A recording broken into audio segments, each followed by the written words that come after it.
أشرف الأنبياء والمرسلين وعلى آله وأصحابه أجمعين أما بعد 24ویں پارے کا خلاصہ یہ ہے 24ویں پارے کے شروع میں قرآن کریم نے ارشاد فرمایا سب سے بڑا ظالم وہ شخص ہے جو اللہ تعالیٰ پر جھوٹ باندھے۔ قرآن کریم نے یہ بات 8-10 جگہ فرمائی ہے، سب سے بڑا ظالم وہ شخص ہے جو اللہ پر جھوٹ باندھے۔ اللہ پر جھوٹ کیا ہے؟ جو شخص اللہ تعالیٰ کے لیے اولاد ثابت کرے اس نے اللہ پر جھوٹ باندھا۔ جو شخص اللہ کی طرف ایسی صفت کی نسبت کرے جو اللہ کے شایان شان نہیں ہے، جو اللہ کے شایان شان نہیں ہے، اس نے اللہ پر جھوٹ باندھا۔ جس نے ایسی بات کی نسبت اللہ کی طرف کی جو اللہ نے نہیں فرمائی ہے اس نے اللہ پہ جھوٹ باندھا۔ اور اسی طرح نبی کریم صلی اللہ علیہ وسلم پر جھوٹ باندھنا یہ بھی بدترین کفر ہے۔ قرآن ازلم کہہ رہا، ظالم نہیں، بہت بڑا ظالم ہے وہ شخص جو اللہ پر جھوٹ باندھے۔ اور نبی کریم صلی اللہ علیہ وسلم نے ارشاد فرمایا جس نے جان بوجھ کر میری طرف جھوٹی بات کی نسبت کی وہ اپنا ٹھکانہ جہنم سمجھے۔ وہ اپنا ٹھکانہ، بھائی ایسا نہیں ہر بات کہہ کے آگے حدیث لکھ دو، فرمان رسول کہہ دو، ارشاد نبوی کہہ دو۔ میں بڑی مرتبہ میں نے یہ بات بیان میں کہی ہے، ہمارے یہاں کوئی بات لکھ کے آگے شیخ سعدی لکھ دو، فرمان حضرت علی لکھ دو، کوئی پوچھنے والا ہی نہیں ہے۔ اسی لیے سیدنا صدیق اکبر رضی اللہ عنہ نے حضور علیہ السلام کی بہت ساری باتوں کو محفوظ کیا لکھ کر۔ جب یہ ارشاد سنا تو صدیق اکبر کانپ گئے، ان ساری احادیث کو تلف کر دیا کہ کبھی کوئی اللہ کے نبی کی طرف کوئی غلط بات کی نسبت نہ ہو جائے۔ اب صدیق اکبر سے زیادہ چونکہ اللہ کے نبی کے سب سے بے تکلف بچپن کے دوست سیدنا صدیق اکبر ہیں۔ حضرت ابو ہریرہ رضی اللہ عنہ دور دور سے تلامذہ سفر کر کے آتے حضرت ابو ہریرہ سے احادیث سننے کے لیے۔ ایک دن رسول اللہ صلی اللہ علیہ وسلم کے مصلی پر بیٹھ کر ابو ہریرہ رسول اللہ صلی اللہ علیہ وسلم کی وفات کے بعد ایک حدیث لگے سنانے، بڑی دیر خاموش رہے۔ بھائیو ذرا سننا اس بات کو غور سے، بڑی دیر کیا رہے؟ خاموش رہے، پریشان رہے۔ کہا میں آپ کو ایک حدیث سنانا چاہتا ہوں۔ وہ حدیث سنانے لگے تو حضرت ابو ہریرہ بے ہوش ہو گئے۔ بھائی ابو ہریرہ کیا ہو گئے؟ بے ہوش ہو گئے، بار بار بے ہوشی ہوئی، بڑی مشکل سے طبیعت سنبھلی۔ پھر فرمایا میں نے نبی کریم صلی اللہ علیہ وسلم نے ارشاد فرمایا جس نے جان بوجھ کر میری طرف جھوٹی بات کی نسبت کی اس کا ٹھکانہ جہنم ہے۔ ساتھ ابو ہریرہ نے یہ بھی فرمایا میں ڈرتا ہوں کبھی کسی بات کی کوئی ایسی بات کی نسبت حضور کی طرف ہو جائے جو اللہ کے نبی نے نہیں فرمائی۔ صحیح بخاری میں، مسلم میں، بہت ساری احادیث میں، صحاح ستہ سب میں اکٹھا کر لیا جائے تو پتہ نہیں کتنی مثالیں ہو سکتی ہیں۔ اللہ کے نبی نے ایک لفظ بولا، چھوٹا سا لفظ، صحابی کو اس کے بارے میں شک پڑ گیا۔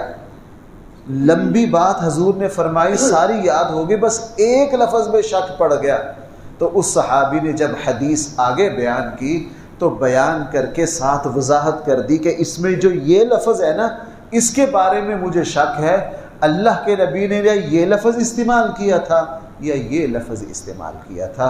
تو اس طرح بھائی اس بات سے بہت بچنا۔ قرآن کریم نے 24ویں پارے میں کافروں نے، چونکہ یہ ہجرت کے قریب اتری ہے یہ صورت جو 24ویں پارے کے شروع میں ہے، تو کافر تو ہر وقت ڈراتے دھمکاتے رہتے تھے ایمان والوں کو، نبی کریم صلی اللہ علیہ وسلم کو۔ قرآن کریم نے حضور علیہ السلام سے خطاب کر کے، اور مجھے یوں لگتا ہے اللہ کے نبی کو کافروں کا کیا ڈر ہے، اللہ کے نبی کو کہہ کر سمجھایا مجھے اور آپ کو گیا ہے کہ جس بندے کو بھی کسی بھی بدبخت کی طرف سے دین کے اعتبار سے ڈر ہو، قرآن کریم نے فرمایا نبی جی یہ آپ کو ڈراتے ہیں، الیس اللہ بکاف عبدہ، کیا آپ کو آپ کا رب کافی نہیں ہے؟ کیا آپ کو آپ کا رب کافی نہیں ہے؟ دین کے اعتبار سے جس پر کسی طرح کا خوف مسلط کیا جائے وہ اپنے اللہ پر بھروسہ کرے تو بھائی اللہ کی قسم اللہ تعالیٰ اس کو کبھی بھی بے یار و مددگار نہیں چھوڑیں گے۔ اور بھائی 24ویں پارے میں قرآن کریم نے نیند اور موت کی حقیقت کو سمجھایا، فرمایا کہ جس وقت تم رات کو سوتے ہو ہم تمہاری روح کو نکال لیتے ہیں، ہم تمہاری روح کو کیا کر لیتے ہیں؟ نکال لیتے ہیں، اور پھر جس کو زندگی دینا مقصد، جس کو زندگی دینے کا ارادہ ہو اس کی روح کو دوبارہ لوٹا دیا جاتا ہے۔ تو بھائی یہ جو ہمیں نیند آتی ہے یہ بھی موت کی ایک کیفیت ہے، اس لیے حدیث میں نیند کو موت کی بہن قرار دیا گیا ہے۔ موت بھی نیند والی کیفیت ہے، موت ذرا زیادہ گہری کیفیت ہے اور نیند ذرا اس کی ہلکی۔ قرآن یہ بات کیوں فرما رہا ہے؟ چونکہ حضور کے زمانے کا کافر اور آج کا کافر بھی یہ کہتا ہے مرنے کے بعد کوئی زندگی نہیں ہے، ہم گل سڑ کے ختم فنا ہو جائیں گے۔ اور کیوں وہ کہتے تھے جناب مرنے کے بعد دوبارہ کیسے زندہ کیا جا سکتا ہے؟ اللہ تعالیٰ فرماتے ہیں ہر روز سوتے ہو، ہر روز موت آتی ہے تمہیں، ہر صبح کو ہم تمہیں دوبارہ زندہ کرتے ہیں۔ جو خدا ہر صبح کو تمہیں دوبارہ زندہ کرتا ہے وہ مرنے کے بعد بھی تمہیں زندہ۔ اس لیے بھائی آپ سارے حضرات کو وہ دعا آتی ہے جس وقت اللہ کے نبی صلی اللہ علیہ وسلم موت سے نیند سے اٹھتے تو کیا دعا پڑھتے؟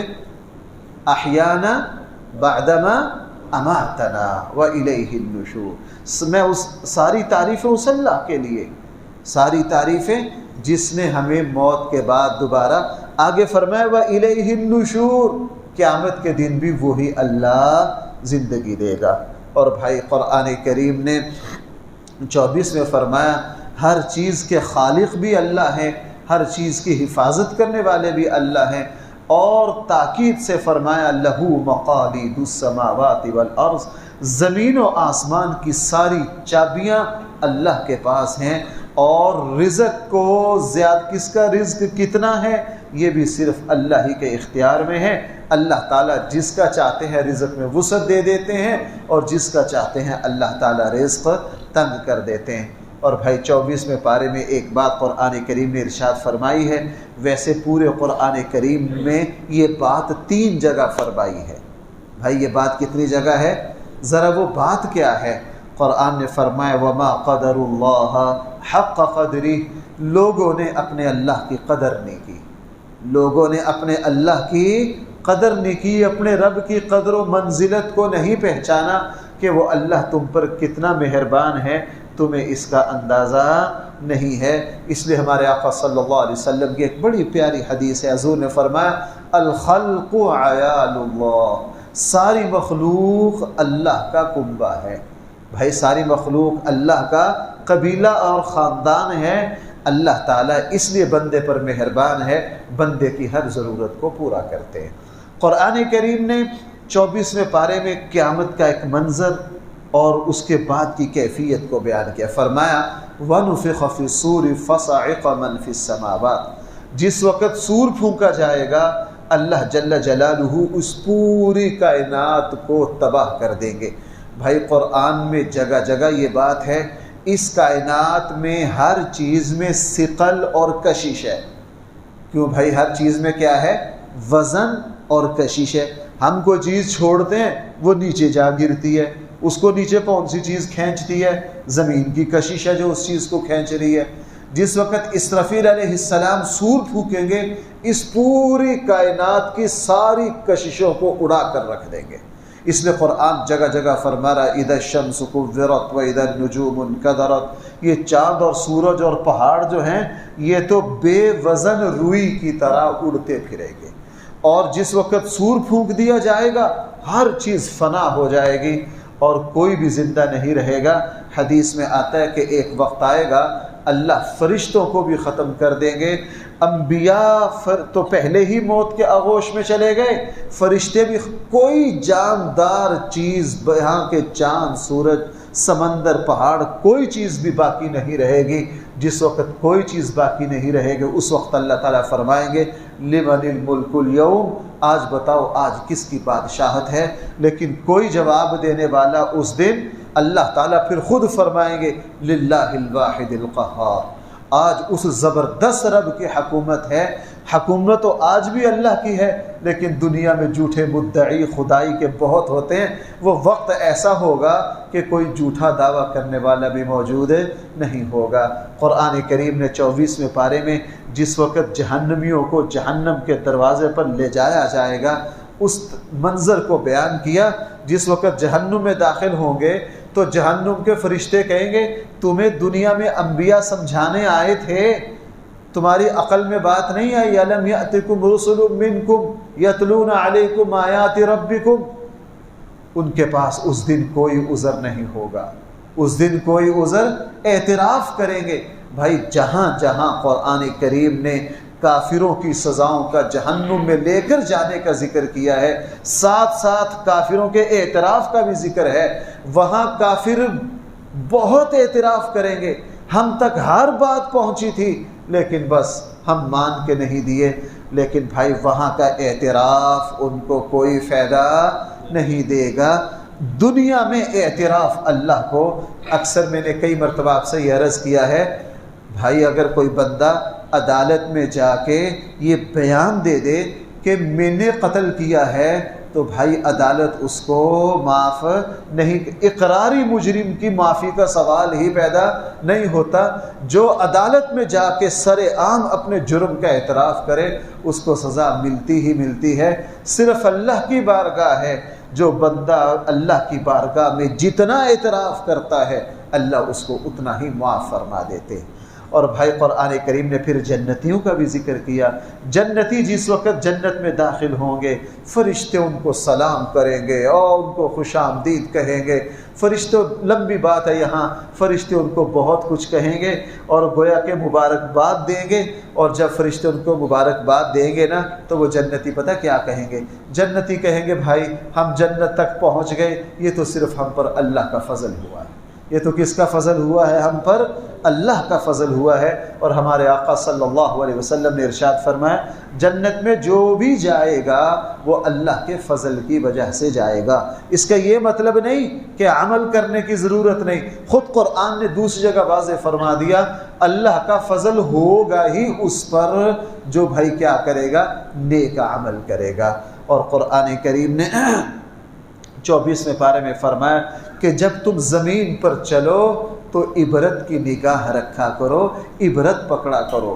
زمین پر جب چلو بھائی کیا کرو؟ اولم یسیروا فی الارض فینظروا، عبرت حاصل کرو۔ آج بھائی ہم ان آبادیوں میں چلتے پھرتے ہیں لیکن ہم عبرت کی نگاہ نہیں ڈالتے۔ مثلا مسجد کی یہ صفیں بہت بڑی عبرت ہے۔ اس مسجد میں جو 60 سال کے بزرگ ہیں نا، ذرا ان سے پوچھئے کہ 40 سال پہلے ان صفوں میں کون کون بیٹھتا تھا اور آج وہ کہاں ہیں؟ بھائی آج وہ کہاں ہیں؟ بھائی میں اس منبر پر بیٹھا ہوں، میں پہلا اور آخری بندہ ہوں یا مجھ سے پہلے بھی کوئی بیٹھا ہے؟ تو مسجد کے ایک ایک کونا ہمیں دعوت عبرت دے رہا ہے۔ ہم بھول جاتے ہیں جس گھر میں داخل ہو رہے ہیں اس میں ایک زمانہ تھا کہ میرے دادا تھے، میرے پردادا تھے، آج وہ کہاں چلے گئے؟ آج وہ دنیا سے۔ اس لیے بھائیو آج ہمارا مزاج، ہمارے آقا صلی اللہ علیہ وسلم ایسی عبرت، ہر چیز پر عبرت کی نگاہ ڈالتے۔ وہ مشہور حدیث صحیح بخاری میں، اللہ کے نبی گھر سے نکلے، ساتھ ابو دردہ وغیرہ 2-3 صحابی تھے اور خزاں کا موسم تھا۔ 3-4 صحابہ، اللہ کے نبی نے ٹہنی کو یوں پکڑا، یوں ہلایا، اور جو قریب ساتھ ساتھی تھے وہ چپ رہے۔ حضور نے فرمایا آپ لوگوں نے پوچھا نہیں میں نے ایسا کیوں کیا، میں نے ایسا کیوں کیا؟ اب آپ دیکھو ایک پودا ہے اس کے پتے پیلے پڑ گئے ہیں، لیکن اللہ کے نبی چونکہ کائنات پر جہاں بھی نظر ڈالتے ہیں عبرت کی نگاہ ڈالتے ہیں، ہماری طرح نہیں۔ اللہ معاف فرمائے آج صورتحال یہ ہے، میت کو دفن کر رہے ہوتے ہیں، میت کو دفن کر رہے ہوتے ہیں قبرستان میں کھڑے ہو کے۔ میں نے پہلے بھی کئی مرتبہ سنایا، میں نے ایک مرتبہ آنکھوں سے یہ منظر دیکھا کہ میں ایک قبرستان سے گزرا، وہاں بیٹھے کافی سارے لوگ تاش کھیل رہے تھے۔ مجھے بڑی حیرت ہوئی، میں وہاں کھڑا ہو گیا۔ میں نے وہاں ایک بزرگ تھے وہ دعا کر کے نکل رہے تھے، میں نے ان سے پوچھا بزرگوں یہ تاش کھیل رہے ہیں؟ کہنے لگا پتر صرف تاش نہیں جوئے دا میچ ہے۔ بھائی سننا ہے میری بات؟ کہنے لگے مولوی صاحب صرف تاش نہیں، کیا ہے جوئے کا۔ قبروں پر انسان اتنا بے حس ہو گیا۔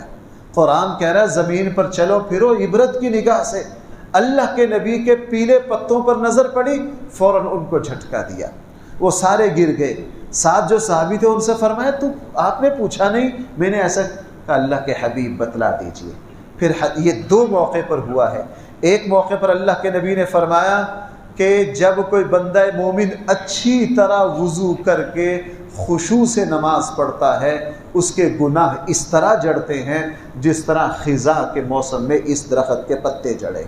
اور دوسری جگہ فرمایا کہ جب کوئی مسلمان بیمار ہوتا ہے بیماری میں اس کے گناہ اس طرح جھڑتے ہیں جس طرح یہ پتے جھڑ رہے ہیں۔ اس لیے قرآن فرما رہا ہے جب بھی کہیں جاؤ ذرا عبرت کی نگاہ رکھو، اس سے کچھ سمجھو، اس زمین پر ہم نے بڑا عبرت کا سامان بکھیر رکھا ہے۔ قرآن کریم نے آخرت کا ذکر کرتے ہوئے حضرت موسیٰ علیہ السلام کی ایک لمبی تقریر یہاں ذکر کی ہے، اور کافی لمبی تقریر ہے حضرت موسیٰ علیہ السلام کی۔ اس میں ایک بات یہ ارشاد فرمائی، حضرت موسیٰ علیہ السلام اپنی قوم سے کہہ رہے ہیں اے میری قوم یہ دنیا کھیل تماشا ہے، یا قوم انما هذه الحیات الدنیا متاع، یہ بہت بودا سامان ہے، وان الاخرة هي دار القرار، اصل قرار کی جگہ آخرت ہے، بقا کی جگہ آخرت ہے، جس کو استحکام ہے وہ آخرت ہے۔ دنیا بھائی اتنی بودی اور بیکار ہے۔ ہم دنیا میں واقعات دیکھتے ہیں کہ ایک نوجوان جو ہیں وہ اپنی شادی کا لباس سلوانے گئے ہیں، حادثے کا شکار ہو گئے، قبر میں چلے گئے۔ اب درزی کے پاس ان کی ماشاءاللہ شادی کی شیروانی سی جا رہی ہے اور وہ خود کہاں پہنچ گئے؟ وہ کفن پہن کر قبر میں۔ یہ دنیا اتنی بودی ہے۔ اور بھائی قرآن کریم نے 24ویں پارے میں عذاب قبر کا ذکر کیا ہے۔ ہمارے یہاں بہت سے لوگ ایسے ہیں، میں نام نہیں لیتا، یہاں کئی مکاتب فکر میں چھوٹے چھوٹے ٹکڑے ایسے ہیں جو عذاب قبر کا انکار کرتے ہیں۔ قرآن کی 4 آیتیں ہیں جو عذاب قبر کو ثابت کر رہی ہیں۔ فرعون کا ذکر اور اس کی قوم کا ذکر کرتے کرتے قرآن کریم نے ارشاد فرمایا النار یعرضون علیہا غدوا وعشیا ویوم تقوم الساعة ادخلوا آل فرعون اشد العذاب۔ فرعون اور اس کی قوم کو صبح شام عذاب پر آگ پر پیش کیا جاتا ہے۔ فرعون اور اس کی قوم کو بھائی صبح شام کس پر پیش کیا جاتا ہے؟ قرآن نے فرمایا وَيَوْمَ تَقُومُ السَّاعَةُ، جس دن قیامت آئے گی اس دن ان کو جہنم میں پھینک دیا جائے گا۔ اب مفسرین کو اللہ جزا دے انہوں نے اس آیت پہ غور کیا کہ قیامت کے بعد ان کو جہنم میں پھینکا جائے گا۔ قیامت سے پہلے قرآن کیا کہہ رہا ہے؟ بھائی ان کو کس پر پیش کیا جا رہا ہے؟ آگ پر۔ تو قیامت سے پہلے اور مرنے کے بعد کی جو کیفیت ہے اس کیفیت کو قبر کہتے ہیں۔ میں میرا یہ عام سا درس ہوتا ہے، ذرا اس میں علمی بات میں کمی کرتا ہوں۔ قبر کا معنی صرف یہ جو مٹی کا گھڑا ہے یہ نہیں، موت کے بعد انسان کہیں بھی ہو وہ قبر ہے۔ بھائی وہ کیا ہے؟ مثلا ایک شخص کا انتقال ہو گیا، اس کو کئی سال تک اگر کسی سرد خانے میں رکھا ہے تو اس کا یہ مطلب نہیں وہ قبر میں نہیں ہے۔ مرنے کے بعد کی کیفیت کا نام بھائی کیا ہے؟ قبر ہے۔ اگر کسی شخص کو سمندر میں مچھلی نے کھا لیا اور مچھلی کھا کے اس کو ہضم کر کے اس کا وجود بظاہر ختم ہو گیا، بھائی وہ قبر میں ہے یا نہیں؟ وہ قبر میں ہے۔ موت کے بعد کی کیفیت کا نام بھائی کیا ہے؟ قبر ہے۔ قرآن کریم نے 24ویں پارے میں ایک بہت ہی پورا قرآن ہی رحمت ہے، لیکن بھائی بعض ایتیں تو ایسی ہیں وہ ہمارے جیسے گناہ گاروں کو بھی بڑا حوصلہ دیتی ہے۔ قرآن کریم نے ارشاد فرمایا وقال ربکم ادعونی استجب لکم، اے اللہ کے حبیب آپ لوگوں کو یہ بتا دیجئے مجھ سے جو بھی دعا مانگے گا میں اس کی دعا کو قبول کروں گا۔ میں کیا کروں گا؟ اس کی دعا کو قبول کروں گا، اور جو میری دعا سے منہ پھیرے گا، مجھ سے نہیں مانگے گا، اس کو متکبروں میں شمار کیا جائے گا، اور متکبر جو ہے اس کا ٹھکانہ کیا ہے؟ جہنم ہے۔ اس لیے بہت سے اولیاء اللہ سے جب ان کے مریدین یہ درخواست کرتے کہ جی میرے اندر تکبر ہے، کوئی علاج بتا دے، وہ بتا دیتے کہ ہر روز 1 گھنٹہ دعا مانگا کرو۔ ہر روز کیا کیا کرو؟ جو بندہ اللہ سے جتنی دعا مانگے گا اس میں اتنی ہی عاجزی آئے گی۔ قرآن کریم نے 24ویں پارے میں فرمایا کہ ہم نے تمہاری شکل اور صورت کو بہت اعلیٰ بنایا ہے، بہت اعلیٰ۔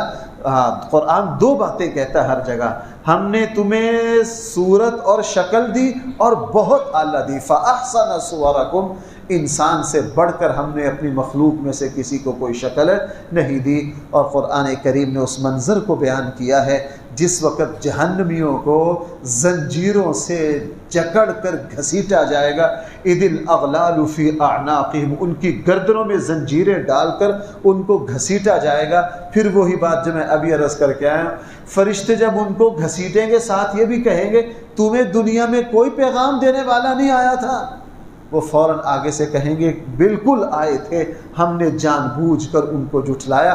پھر اعتراف کریں گے، لیکن بھائی میں نے ابھی عرض کیا وہاں کسی اعتراف کا کوئی فائدہ نہیں ہوگا۔ قرآن کریم نے پھر قوم عاد اور قوم سمود کا ذکر کرتے ہوئے آخر میں ایک بات ارشاد فرمائی ہے کہ کل قیامت والے دن تمہارے جسم کے اعضاء اپنی زندگی کی داستان کو خود بول بول کر بتائیں گے۔ اور قرآن کریم نے پھر ایک اور بات ارشاد فرمائی ہے، نبی کریم صلی اللہ علیہ وسلم جس وقت قرآن پڑھتے تو مکہ کے سرداروں نے بچوں کی ڈیوٹیاں لگا رکھی تھیں، چونکہ جو قرآن سنتا اس کے دل پر اترتا۔ قرآن اللہ کی کتاب، اور اس کو پڑھنے والے بھائی کون ہو؟ نبی کریم صلی اللہ علیہ وسلم۔ پتہ نہیں کیا لذت ہوگی۔ اللہ ہم سب کو انشاءاللہ جنت میں جا کر اللہ کے نبی کی زبان مبارک سے قرآن سنیں گے۔ تو اللہ کے نبی قرآن پڑھتے تو جو لوگ سنتے، چونکہ ان کی مادری زبان تھی، ان کے دل پر اثر ہوتا۔ تو مکہ کے سرداروں نے اس کا حل یہ نکالا کہ بہت سارے بچوں کی ڈیوٹی لگا دی کہ جس وقت یہ قرآن پڑھا کریں تم شور مچایا کرو تاکہ کسی کو سنے نہ۔ وقال الذین کفروا لا تسمعوا لهذا القرآن، اس قرآن کو نہ سنو، والغوا فیہ، اتنا شور مچاؤ، لعلکم تغلبون، تاکہ تم غالب آ جاؤ۔ لیکن ان کو بدبختوں کو کیا اندازہ اس کا کہ اس طرح شور شرابے سے اللہ کے نبی کی آواز کو دبایا نہیں جاتا۔ اور بھائی اگر آپ سارے بیدار ہو کر میری ایک آخری بات سن لیجئے، وہ انشاءاللہ میں سچ بات عرض کروں ایمان کو بہت جلا دیتی ہے۔ میں نے اس کو اپنی تقریروں میں بہت مرتبہ اس کا حوالہ دیا ہے۔ قرآن کریم نے ارشاد فرمایا ان الذین قالوا ربنا اللہ، جن لوگوں نے یہ کہا نا ہمارا رب صرف اور صرف کون ہے، ثم استقاموا، پھر اس پر ڈٹ گئے، استقامت اختیار کی۔ استقامت کس کو کہتے ہیں؟ اہل علم نے استقامت کی بڑی اعلیٰ سے اعلیٰ تعریفیں کی ہیں۔ میں سادہ سے سادہ زبان میں عرض کروں، استقامت دین کے اعتبار سے مستقل مزاجی کو کہتے ہیں۔ دین کے اعتبار سے کس کو کہتے ہیں؟ جو ایمان لے آئے پھر وہ اپنے ایمان پر ڈٹ گئے، ایسے مستقل مزاج ہو گئے کہ ان کے سامنے اللہ اور اس کے رسول اور دین کے بارے میں لاکھ کوئی اشکال کرتا رہے لیکن ان کے دل میں کسی طرح کی کوئی میل پیدا، جو ایسے دین پر استقامت اختیار کرنے والے ہیں۔ قرآن کریم نے ارشاد فرمایا تتنزل علیہم الملائکہ، ان کے اوپر پھر فرشتے اترتے ہیں۔ کب اترتے ہیں؟ مفسرین نے فرمایا مومن کا جب آخری وقت آتا ہے اس وقت فرشتے اترے۔ جب مومن کا آخری وقت آتا ہے بھائی اس وقت، حدیث مبارکہ میں اس کی کافی تفصیل ہے، جس وقت ایک مومن کا جس نے نیک عمل پر ایمان پر ڈٹ کے رہا، جم کے رہا، پوری استقامت سے رہا. جب اس کا آخری وقت آتا ہے، ظاہر ہے دنیا سے جانا ہے، اپنے پیاروں سے جدا ہونا ہے، فرشتے اترتے ہیں، جنت کے تحائف لاتے ہیں، جنت کے گلدستے اور پھول لاتے ہیں، جنت کی خوشبوئیں لاتے ہیں.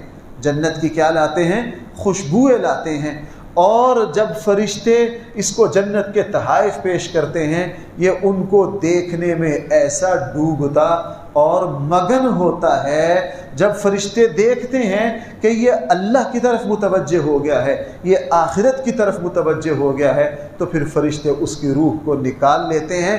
لوگ ان کے جسم کو تڑپتا ہوا دیکھتے ہیں، لیکن ان کی روح کو کوئی تکلیف نہیں ہوتی. فرشتے کہتے ہیں نحن اولیاؤکم فی ہم تمہارے ساتھی ہیں، گھبراتے کیوں ہو؟ گھبراتے.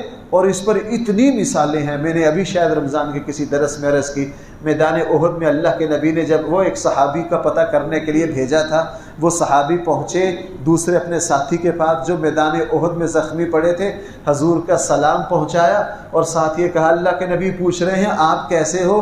تو انہوں نے کیا جواب دیا تھا؟ جنت کی خوشبو احد پہاڑ سے سونگ رہا. ایک نہیں دسیوں صحابہ اکرام تو بہت اونچے ہیں. آج کے ایسے واقعات ہیں. میں نے خود ایک واقعہ، ہمارے ایک دور کے عزیز ہیں، حافظ تھے، بڑے نیک، بیمار تھے، لاہور میں ہسپتال میں داخل تھے، اور آخری 2 دن وہ کہتے تھے یار مجھے گھر لے جاؤ، مجھے اب کسی چیز سے فاقہ نہیں ہونا. لیکن آخری دنوں میں بھی وہ قرآن پڑھتے رہتے تھے. بڑے نیک آدمی تھے. اب ان کے پاس ان کے بھائی اور دوسرے دوست بیٹھے ہیں، وہ بھی سورہ یاسین پڑھ رہے ہیں. آخری 2 گھنٹے ایسے گزرے، بھائی اس سے کوئی بات کرتے نا تو وہ غصہ کرتے، بھائی کیا کرتے ہو؟ غصہ کرتے وہ. پھر قرآن پڑھنے لگ جاتے. اب قریب والوں کو بھی اندازہ ہو گیا کہ ان کی اب کیفیات شروع ہو گئی ہیں. آخری اچھا پڑھ رہے ہیں. اچھا پڑھتے چپ کر گئے. ان کے بھائی بھی حافظ ہیں، انہوں نے قریب سورہ یاسین اور اونچی پڑھنا شروع کر دی تاکہ یہ پڑھتے رہیں. پھر پڑھنا شروع ہو گئے، پھر رک گئے، پھر پڑھنا شروع ہو گئے. تو بھائی نے کہا بھائی جی اب آپ کیوں نہیں پڑھتے؟ انہوں نے آگے سے پتہ کیا کہا؟ انہوں نے کہا بس اب مجھے اور نہ پڑھاؤ، یہ مجھے لینے کے لیے آ گئے. یہ مجھے کیا آ گئے؟ لینے کے لیے آ گئے. میں نے پوچھا کون ہے؟ کہنے لگے یہ کالی پگڑیاں باندھ رکھی ہیں اور ان کے سفید کپڑے ہیں اور ان کی داڑھیوں سے پانی ٹپک رہا ہے. کہنے لگا میں نے خود دیکھا کہ میرے بھائی دیکھ کر یوں خوش ہو رہے ہیں. اور پھر وہ کہنے لگے جب ان کی روح پرواز کی تو ہم نے خود محسوس کیا کہ ایک خوشبو پھیل گئی ہے.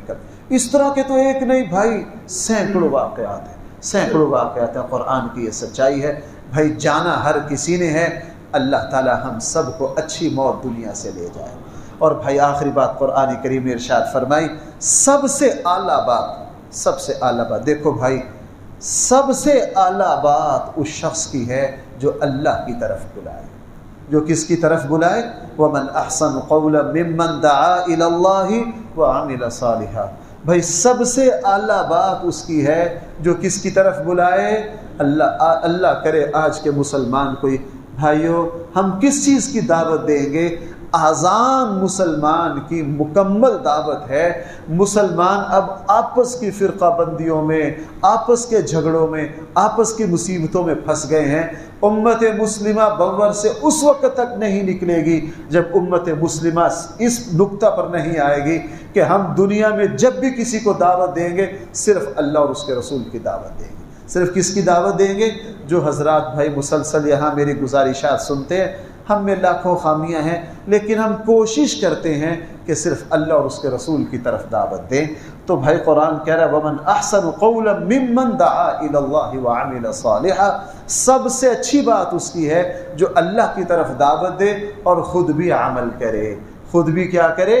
عمل کرے اور اسلام کے تقاضوں کو پورا کرے. اور قرآن کریم نے یہاں ایک بات یہ ارشاد فرمائی ہے کہ ادفع باللتی ہی احسن. اگر حضور علیہ السلام کو خطاب ہے، نبی جی اگر آپ سے کوئی بحث کرنا چاہے تو آپ اچھے طریقے سے اس سے گفتگو کیجئے. اچھے طریقے سے، جاہلوں کی طرح بحث نہ کیجئے. جاہلوں کی طرح بحث. حضرت ابو بکر رضی اللہ عنہ کو ایک شخص نے گالی دے دی. بھائی سننا ذرا سارے میری بات. حضرت ابو بکر کو ایک شخص نے کیا دی؟ گالی دی. حضرت ابو بکر نے پتا کیا فرمایا؟ کہا اگر تو سچا ہے یعنی تیری گالی ٹھیک ہے اللہ مجھے معاف کرے، اگر تو جھوٹا ہے اللہ تجھے معاف کرے۔ باتیں نپٹا دی اور وہ گئے، مزید کوئی جواب نہیں دیا۔ بندے نے برا بلا کہا، گالی دی، کہا اگر تو سچا ہے جو تو کہہ رہا ہے وہ میرے اندر ہے اللہ مجھے معاف کرے، اگر تو جھوٹا ہے اللہ تجھے معاف کرے۔ بات نپٹا کے وہ گئے۔ تو حضور علیہ السلام سے فرمایا اللہ کے حبیب فضول بحث نہ کریں، ہاں جب بھی کوئی ادفع باللتی ہی احسن، اگر اچھے طریقے سے جواب دیں گے تو آپ کے دشمن بھی دوست ہو جائیں گے۔ بھائی آپ کے دشمن بھی، اور آج صورتحال یہ ہے کہ ہمارے دوست دشمن ہو جاتے ہیں۔ کیوں؟ اللہ معاف فرمائے، ابھی ہمارے پاکستان میں ایک سیاسی کشمکش چل رہی ہے، میں دیکھتا ہوں نمازی بازو چڑھا لیتے ہیں ایک دوسرے سے، ابھی نماز پڑھ کے فارغ ہوئے ہیں، ابھی 1 منٹ میں لڑنے لگ جائیں گے۔ اور یہ تو عجیب صورتحال ہے، میں کہیں پہلے بھی شاید میں نے مثال دی ہو، ہم نے دیہاتی لوگوں سے سنا تھا یوں بھینسیں کھڑی ہوتی ہے نا، کبھی بھینسیں جاری ہوں تو ایک بھینس کو ایسا نشہ چڑھتا ہے وہ اچھل کود کرتی ہے، ساری بھینسوں کو خراب کر دیتی ہے، اور ساری وہ پتہ نہیں، وہ میں نے دیہاتیوں سے سنا کہنے لگا جی اب ماں جیسے جن آ گیا، بھینس میں کیا آ گیا؟ اچھے بھلے بیٹھے ہوتے ہیں، بس نماز پڑھ کے آج عمران خان نے یہ کہہ دیا ہے، تھوڑی دیر کے بعد وہ ایک میں ایسا جن آتا ہے کہ مسجد میں بیٹھ کے لڑ پڑتے ہیں۔